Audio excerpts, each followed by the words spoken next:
Ito ang Kaalaman Studios. Mag-like, share, comment at subscribe para sa mas marami pang kaalaman na dapat mong malaman. Naranasan mo na bang magising mula sa isang panaginip at magtaka kung may mas malalim itong kahulugan? Yun bang inisip mo na, ano kayang ibig sabihin ng panaginip ko? Huwag mag-alala dahil marami sa atin ang nakakaranas ng ganitong mga katanungan. Ngayon, ating tatalakayin ang 9 na karaniwang panaginip at ang mga ibig sabihin nila o ayon sa mga eksperto ang mga posibleng kahulugan nito. Kaya't samahan niyo ko sa pagtuklas ng mga misteryo sa likod ng ating mga panaginip. Umpisahan natin sa pagkahulog. Sigurado akong karamihan sa atin ay naranasan na ito, yung bigla kang mahulog tapos gigising ka agad na may takot. Ngunit ayon sa mga eksperto, may 2 uri ng paghuhulog sa panaginip.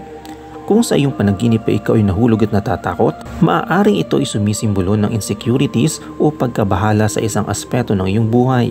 Baka nararamdaman mong nawawala ang iyong kontrol o kaya naman may kakulangan ng suporta sa iyong paligid. Ngunit kung ikaw naman ay masaya habang nahulog, maaaring nangangahulugan ito na handla kang yakapin ng mga pagbabago at wala kang takot sa mga ito. Ang pagkahubad sa pampublikong lugar. Ngayon naman itatalakayin natin ang pagkahubad sa pampublikong lugar.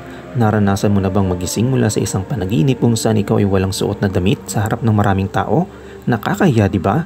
Ayon sa mga eksperto, ang panaginip na ito ay madalas magpahiwatig ng pakiramdam ng kahinaan o pagiging lantad sa mga tanang iba.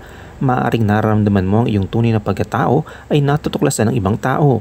O baka naman naguguluhan ka sa iyong sariling identity. Sa kabilang banda, may mga nagsasabi rin na ang panaginip na ito ay nagpapakita ng iyong tiwala sa sarili at walang itinatagong lihim. Ang pagkamatay. Sa isang panaginip na tiyak ay nakakatakot ay ang pagkamatay ng iyong sarili o ng isang mahal sa buhay. Ngunit huwag mag-alala, hindi ito nangangahulugang malapit na mangyari ang kamatayan. Sa halip, ito ay sumasailalim sa mga pagbabago at mga bagong simula sa iyong buhay. Ang kamatayan sa panaginip ay maaaring magpahiwatig ng takot sa hindi kilalang hinaharap. Ang mga malalaking pagbabago ay kadalasang nauugnay sa kamatayan dahil sa takot natin sa kung ano ang mangyayari pagkatapos. Kung ikaw ay nagkakaroon ng ganitong panaginip, maaaring sumasalamin ito sa iyong takot sa mga pagbabago sa iyong buhay, tulad ng paglaki ng mga anak o ang pagtanda ng mahal sa buhay. Ang pagkawala ng ngipin. Isa sa pinakakaraniwang panaginip ay ang pagkawala ng ngipin. Ang ngipin ay kadalasang simbolo ng kalakasan at kabataan, kaya't kapag ito ay nawala sa iyong panaginip, maaari itong magpahiwatig ng takot sa pagtanda o pagkawala ng iyong lakas. Maaaring itinuturing ng iyong isipan ng iyong hitsura at kung paano ka tinitingnan ng ibang tao. Dahil ang pagpapakita ng ngipin o ang panggitni ay mahalaga sa pakisalamuha, ang pagkawala ng ngipin sa panaginip ay maaaring magpahiwatig ng pakiramdam na nawawala ang iyong kapangyarihan sa pakisalamuha o mahirapan kang makipag-ugnayan sa iba. Gayunpaman, sa ibang pananaw, maaari rin itong magpahiwatig ng isang bagong simula at mga muling pagsilang mula sa iyong mga limitasyon. Ang paglipad. Laging kaakit-akit ang panaginip ng paglipad, hindi ba? Ang ganitong klase ng panaginip ay kadalasang simbolo ng kalayaan at bagong pananaw sa buhay. Kung sa iyong panaginip ikaw ay lumilipad ng magaan at masaya, maaaring ito ay nagmumungkahi na ikaw ay handa ng bitawan ang mga alalahanin at yakapin ng bagong hamon sa buhay. Ngunit kung ikaw ay nahihirapang magpalipad, maaaring nagpapakita ito ng kakulangan ng tiwala sa iyong sarili o mga sagabal sa iyong buhay na pumipigil sa iyong tagumpay. Ang pagtakas o pagtatago. Ang pagtatago o pagtakas mula sa isang bagay o tao ay isang panaginip na madalas magpahiwatig ng takot at pagkabahala.